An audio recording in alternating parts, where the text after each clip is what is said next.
ये मुमकिन है कि अभी जब आप ये सुनते हैं, आपका नाम, आपका मोबाइल नंबर और आपका मकाम किसी नामालूम सर्वर पर महफूज किया जा रहा है और तुम्हें कोई अंदाजा नहीं है। ये सब दिन का आगाज होता है। आप एक सादा ऐप इंस्टॉल करते हैं, एक मुफ्त ऐप जो बिल्कुल बेज़रर मालूम होती है, लेकिन हकीकत में वो ऐप आपसे कुछ मांग रही है जो आप बगैर सोचे समझे दे देते हैं। आप सिर्फ एक बटन दबाए, इजाजत दें और इस एक क्लिक से आप अपना फोन अनलॉक कर लेते हैं। राबिते, कैमरा, माइक्रोफोन और कभी कभी यहाँ तक कि आपका मकाम। अब आपका फोन सिर्फ एक डिवाइस नहीं रहा, ये एक नजर बन गया है। ये हमेशा आपको देख रहा है, सुन रहा है और आपको रिकॉर्ड कर रहा है। आप जहां कहीं भी जाए, जिससे भी मिले, आप जिस चीज की तलाश करें, सब कुछ खामोशी से रिकॉर्ड किया जाता है और आपको लगता है आप महफूज हैं।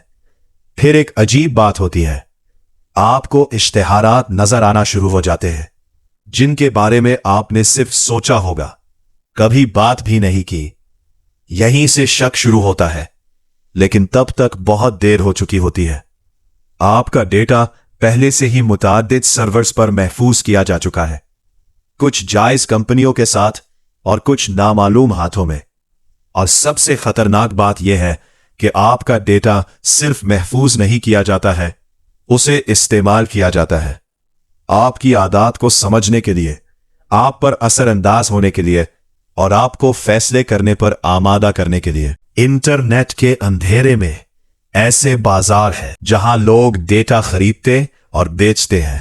नाम, पासवर्ड्स, फोटोज, यहां तक कि जाती आदत, सब एक कीमत के साथ। और आपको लगता है आप अहम नहीं है, आपको निशाना नहीं बनाया गया है, लेकिन सच ये है कि हर सारिफ एक प्रोडक्ट बन गया है। और अगर आप अब भी ये सोच रहे हैं तो ये मुबालगा आराई है।